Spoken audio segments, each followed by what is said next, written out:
Hello and welcome to the Minds on the Frontline Podcast. I'm Jeff Lassers, one of your hosts, and I'm a professional firefighter, paramedic, educator, and content creator. My co-host today is Mike Mattern, also a firefighter and paramedic, as well as a peer support team expert. Today we are joined by Kathryn Dunklow, the EMS Administrator for the Traverse City Fire Department. Kathryn's career began on the road working rural fire-based EMS, running long transports, working with minimal staffing, and operating in a system where two-person crews depend heavily on each other to get the job done.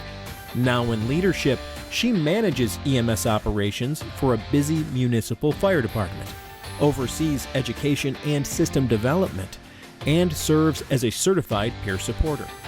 After becoming a mother to twins in 2021, Kathryn experienced postpartum depression and anxiety. These challenges were intensified by isolation, sleep deprivation, and the unique pressures that come with working in a male-dominated profession. Her story includes the early signs she missed, the moment she realized that she was in trouble, and the support systems that helped her find her way forward. This conversation matters because responders often try to power through everything, and many hide their struggles until they are overwhelmed. Kathryn's honesty helps normalize postpartum mental health challenges and shows how these issues affect families, partners, and the culture of frontline professions.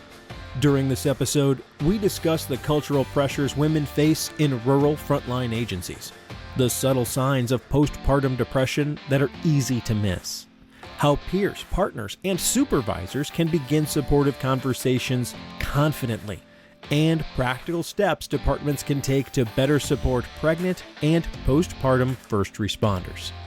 Minds on the Frontline is presented by the Frontline Strong Together 5 program. FST 5 offers 24/7 mental health and crisis support for Michigan's first responders and their families. If you or someone else you know needs help, call 1-833-34-STRONG or visit fst5.org to learn more and explore our free training options for Michigan's frontline agencies.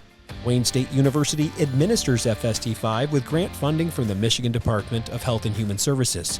Together, we're dedicated to strengthening the health, resilience, and well-being of Michigan's frontline community. Please follow us on social media and enjoy the show. Good morning, Kathryn. How are you? Good. How are you guys? Good. Can't complain. We're doing really well. Why don't you kick us off? Introduce yourself, who you are, what you do, and where you do it. Yeah, so my name's Kathryn Dunklow. I am the EMS Administrator for the Traverse City Fire Department.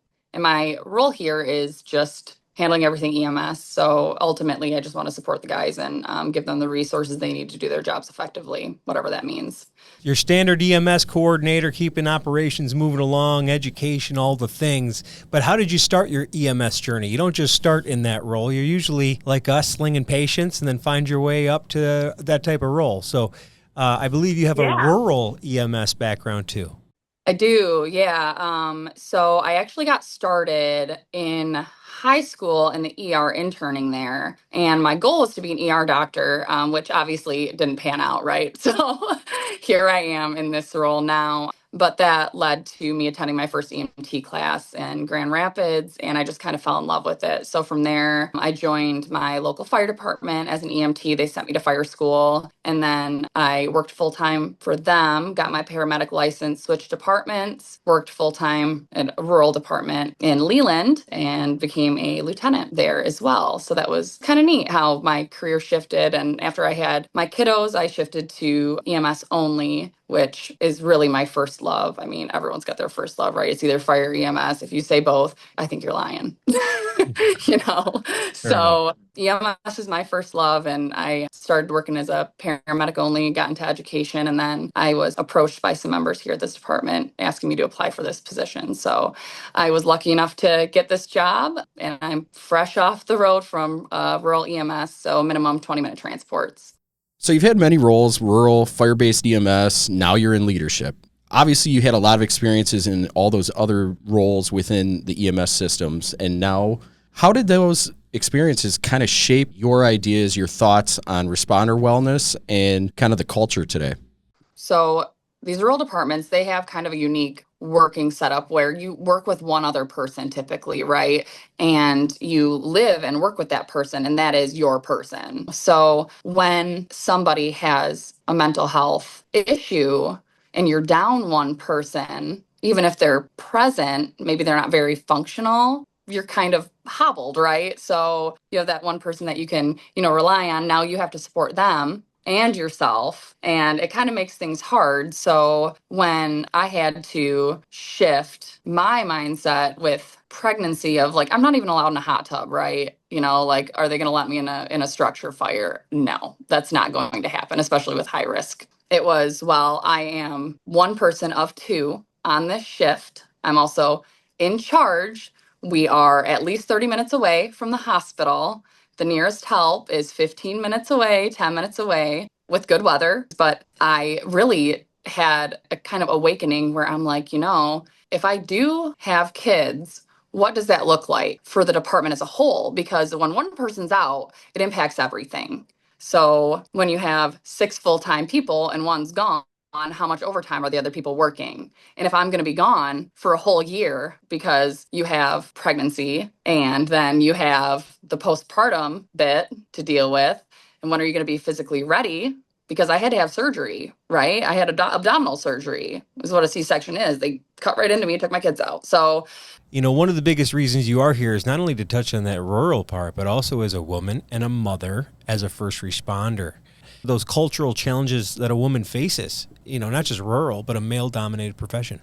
Yeah, I got smacked with that pretty early into my career, the difference between women and men. And I haven't experienced that for a while. But even in fire school, I remember one of my classmates coming up to me and making a point to tell me, I don't know why you're here. My fire chief would never hire you. You're a woman and you have no place here. And I said, thanks for your perspective.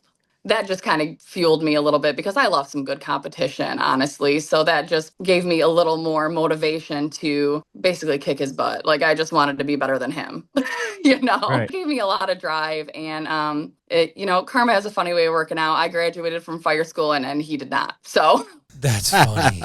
it's kind of funny, but at the beginning of my career, I felt like I had to work twice as hard to get the same amount of respect from my coworkers.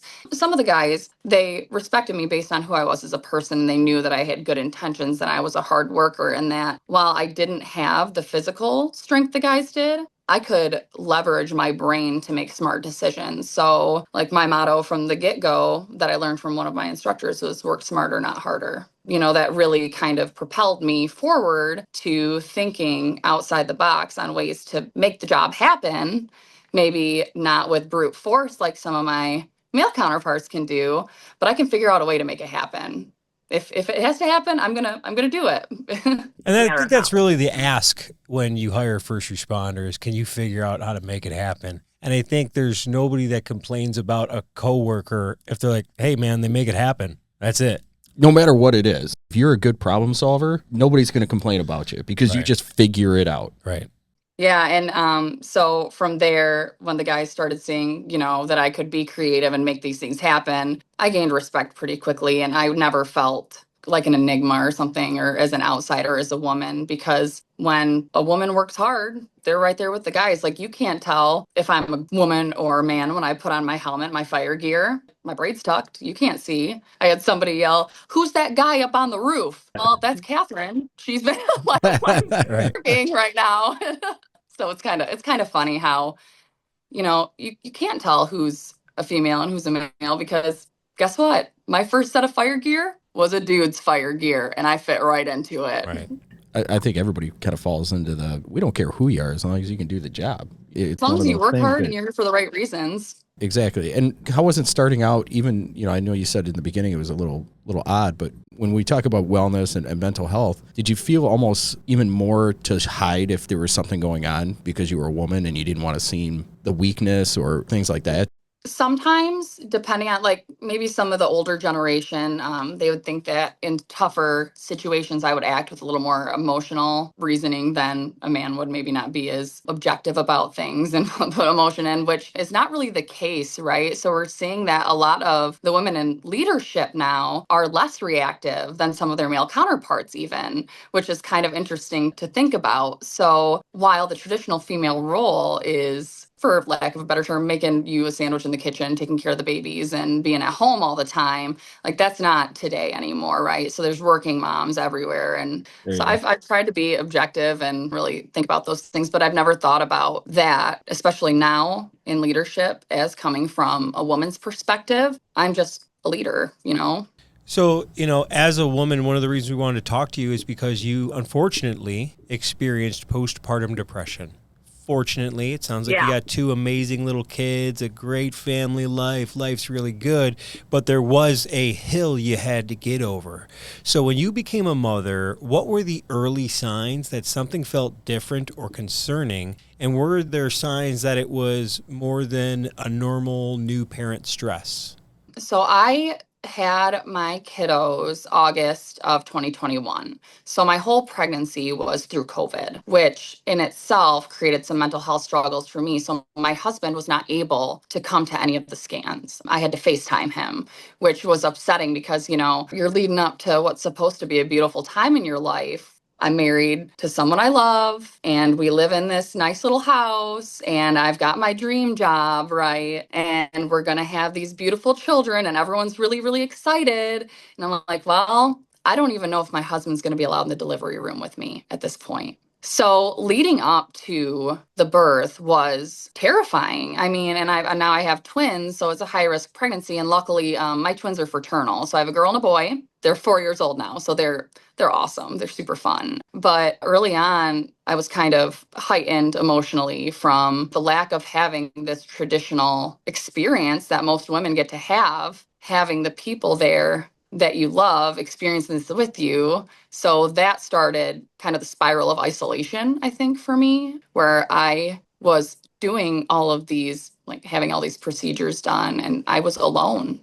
Like it was me and a doctor who did their best, right? And we all had to work through what COVID gave us. It was awful, but we got through it. So when the kids came, I was told, breast is best. You have to breastfeed these kids because if you don't breastfeed them, they're going to be stupid. Better breastfeed them. They certainly hit you with some propaganda, Yeah. cult-like Oh my God. feeling, and we agree, we totally agree. You must do this. Right.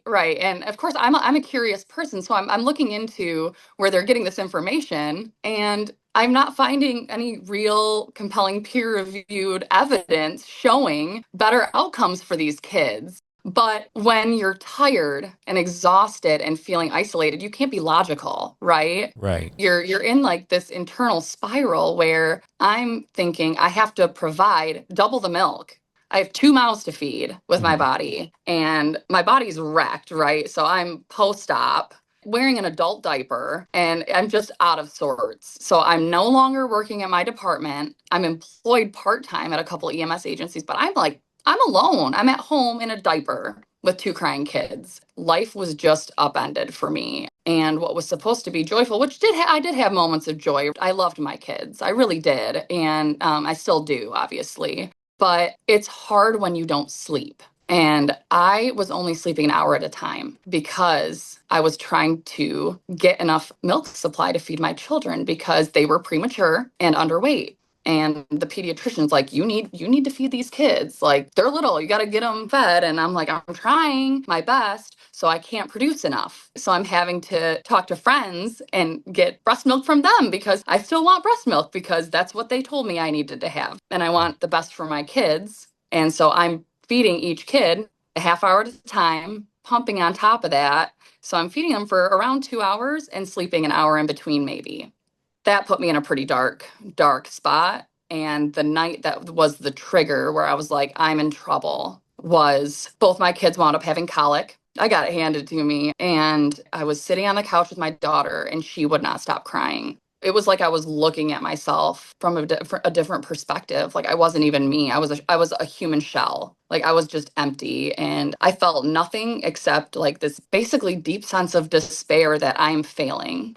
Like I am failing. I can't make my kids happy. I can't even feed them. Like they say you're supposed to be naturally able to do these things, and I can't. So there must be something wrong with me. Well, my daughter's crying, and I'm like, it would just be really nice if this crying would stop and if I could like take a pillow and make it stop. And at that point, I stopped and I said, okay, now this is postpartum depression. I've been experiencing it. I've been keeping an eye out for it, but I thought I was just kind of tired, And I took her, handed her to my husband. I said, I just need 5 minutes. Like I need 5 minutes. Please take her. Because I wanted her to be safe. I don't want to hurt my kids, right? But being exhausted makes you think crazy things. So it was about this time of year, because I remember they were about 3 months old, and it was pouring rain and icy. And I walked outside in my nursing tank top and shorts and cried in the rain by myself. And that was a breaking point for me. I got it together enough where I could talk. And I called my best friend, who was also pregnant at the time. I was like, okay, I'm going to tell her what happened.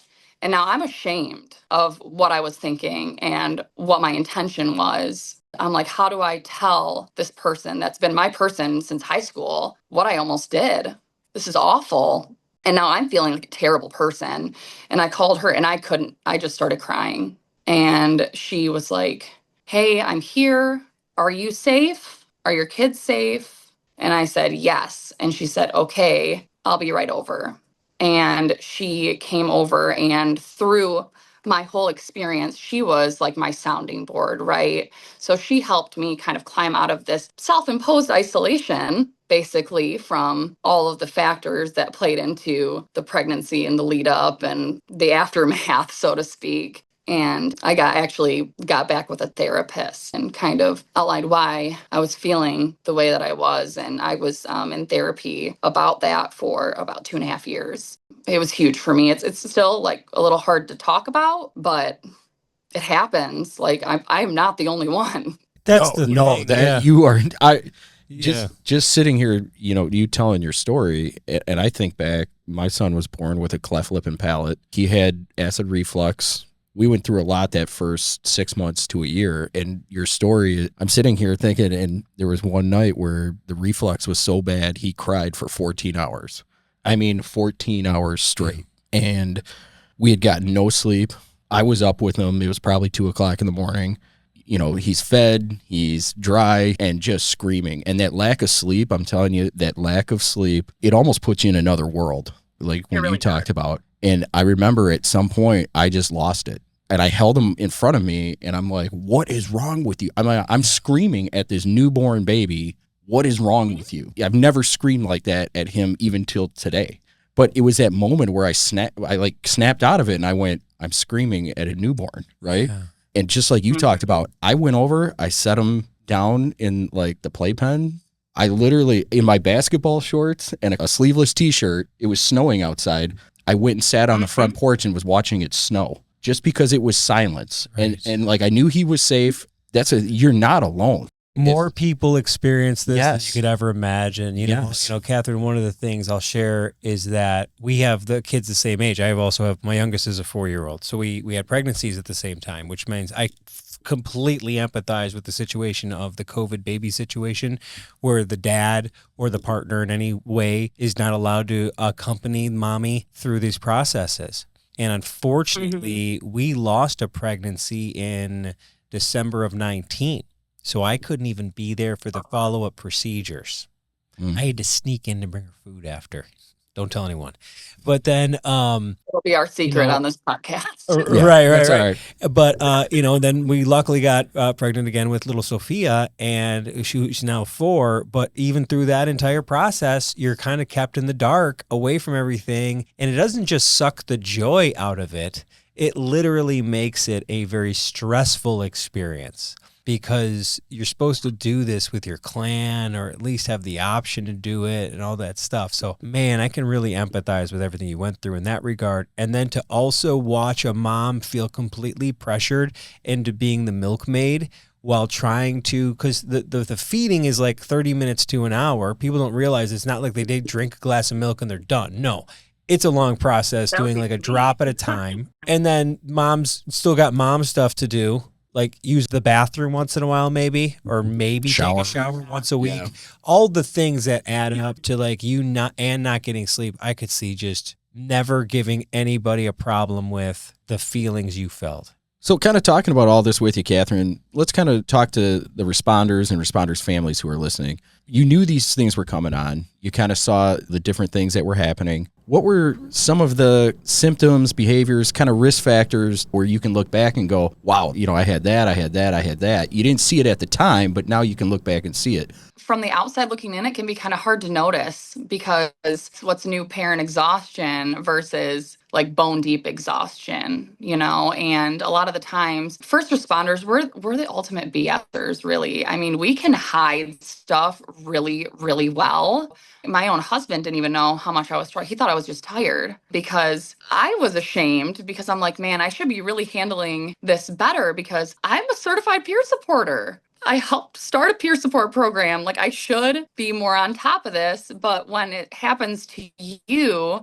when you're so used to helping other people, it's different. So, like a big thing was I just sat all day on the couch, which is not really like me. I was dreading people coming over. I'm like, don't come over. Don't come and see me in my adult diaper. Like, I don't want you to see me in this vulnerable position where I'm supposed to be happy and excited and, living the new mom dream. It's amazing. Like, this is what my body is built for. I shouldn't be feeling these things. And, it was like really the withdrawing and self-isolating. It's a big thing. So if you see people start to kind of draw into themselves, especially if that's abnormal for them, that is a huge red flag because it just spirals from there because you feel alone, but then you make yourself even more alone because you don't want to burden anybody with the way that you feel, or you don't want to be seen as whining about an experience that's supposed to be joyful. Like I'm supposed to be celebrating, but I can't celebrate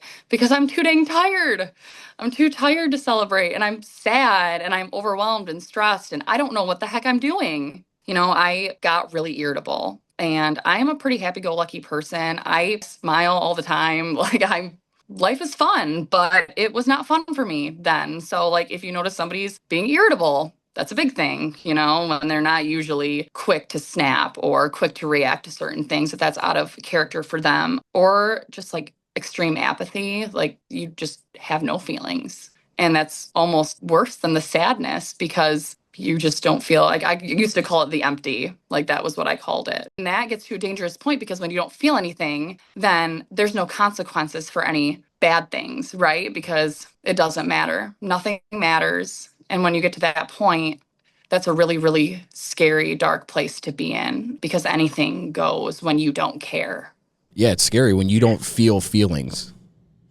Yeah, and I wasn't fully educated about postpartum depression. Had to do a lot of my own research. And like if your loved one is having some like scary thoughts of like self-harm or wanting to harm their infant, I mean, that's not normal, right? I don't want to say it's not normal because it seems like it is, but it's not optimal.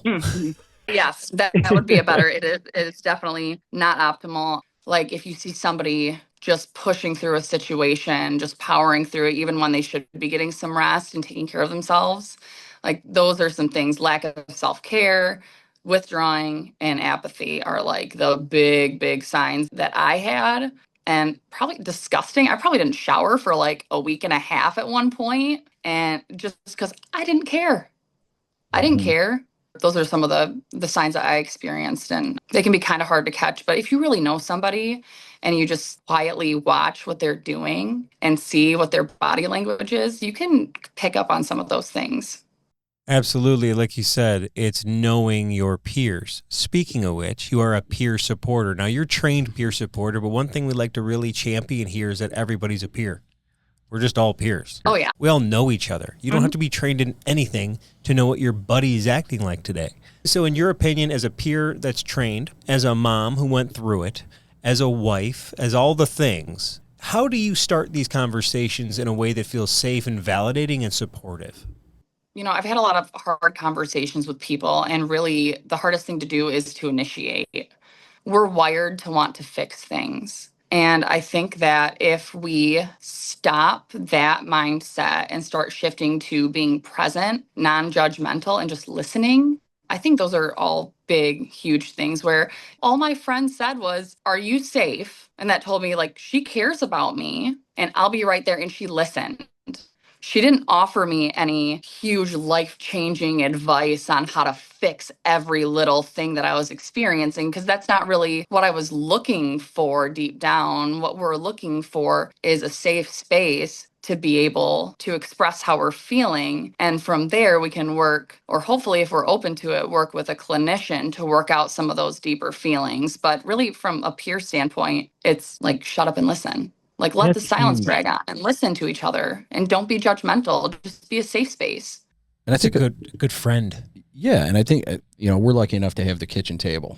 Totally. And, I can think back many times where we had guys on our crew that they're about to be a new dad. And we sit there and we share these stories with them. I was surprised, like you're like, man, I can't believe I did that. I remember telling that story that I just told now. I remember telling that at the kitchen table, and then one of the other guys was like, yeah, this happened to me and I did this. This happened to me. I did this. We were talking to that new dad, that soon to be dad, to go, listen, this is something that might be coming up. Listen, put the kid down, walk away. It's one of those things where the more we as peers are peers, or we share our experiences on top of it, that's how we start changing this stuff. And it's funny because then the guy comes in 6 months later and he's like, yeah, listen, last night, blah, blah, blah, blah, blah. He's like, all I heard was all you guys going, put the kid down and walk away.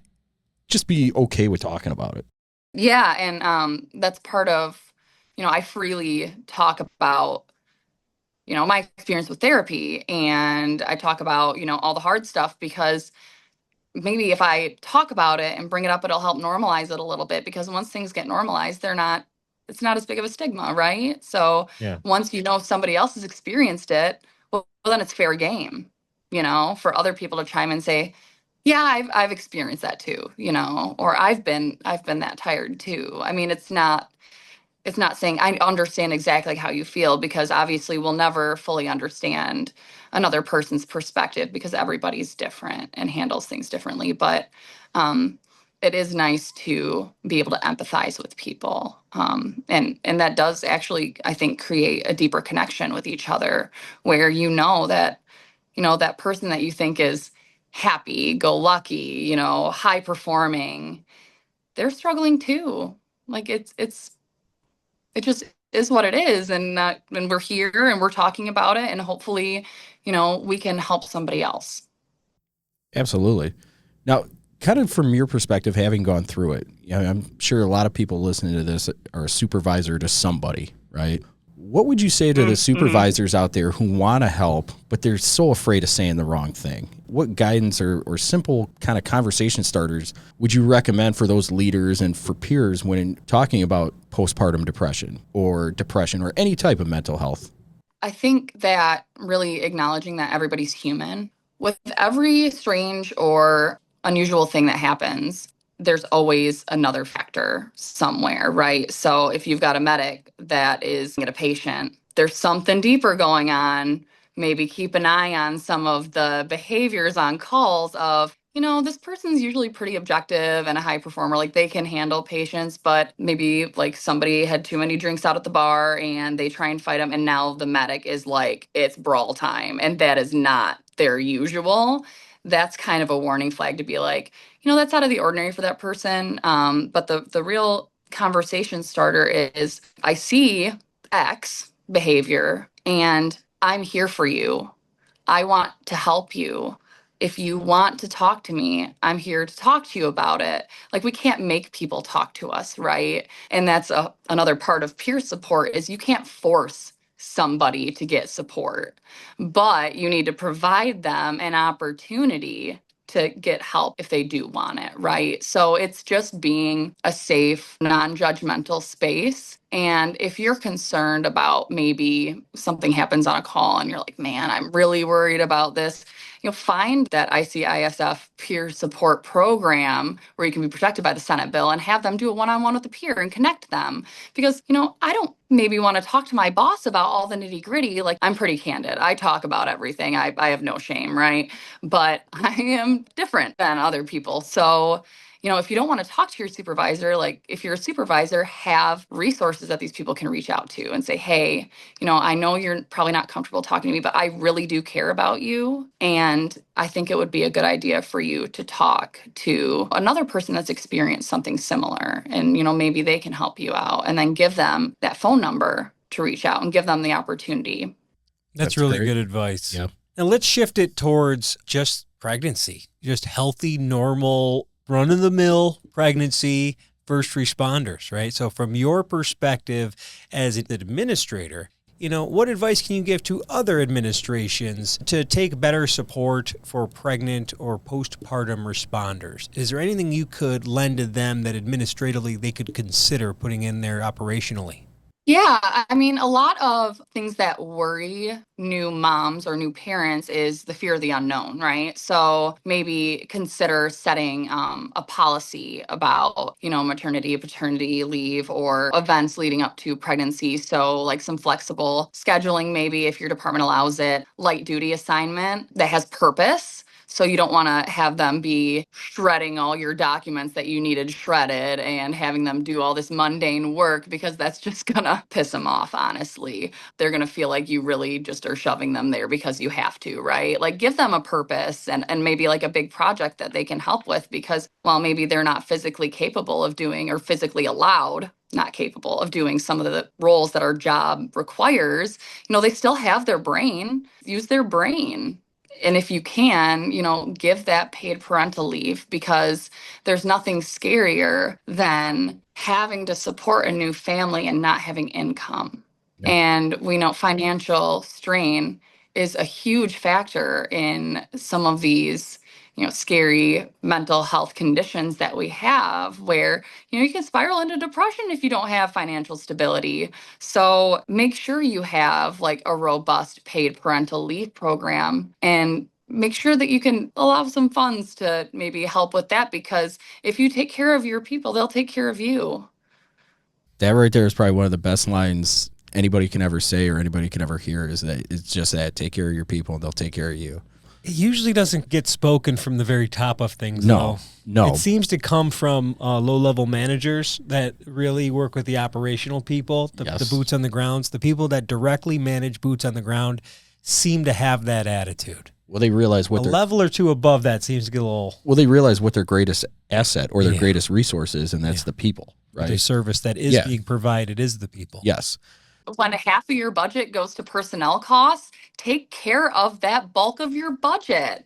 If you are not a people person, you're a numbers person, that maths in my brain. Like, if you take care of your people, the cost of turnover alone is exorbitant. Like, why would you not take care of your existing personnel? Personnel are an investment, and there's good investments and there's bad investments, right? We need to take care of each other. Absolutely. Now, we've had a phenomenal conversation here today, and I appreciate you coming out and having the conversation with us. What's one message that you want responders and their families to remember from this conversation today? Really, the big thing is, if you don't take care of yourself, you can't take care of anybody else. So even though it's hard sometimes to prioritize your needs, like, just take care of your base needs. Make sure that, you go take a shower, work with the people in your life to make sure that your basic needs can be met so that you can help other people. Because at the end of the day, we're all here to help somebody at home, at work, wherever. But if your house isn't in order, then you're not going to be effective at anything. Great words. Absolutely. Kathryn, it was absolutely amazing to have you on here. I'm sure we're going to be working with you more in the future. We hear so many great things about you and all the things you do for the people up northern Michigan. Thank you. Have a great day. Thank you, guys. Thanks for the opportunity. And I look forward to working with you more. Absolutely. Have a great day. Thank you for listening to the Minds on the Frontline podcast. We have more great content coming out soon. Please check us out on YouTube, Instagram, Facebook, X, and LinkedIn. And make sure to like and subscribe to all Minds on the Frontline podcast social media channels. Thank you, and have a great day.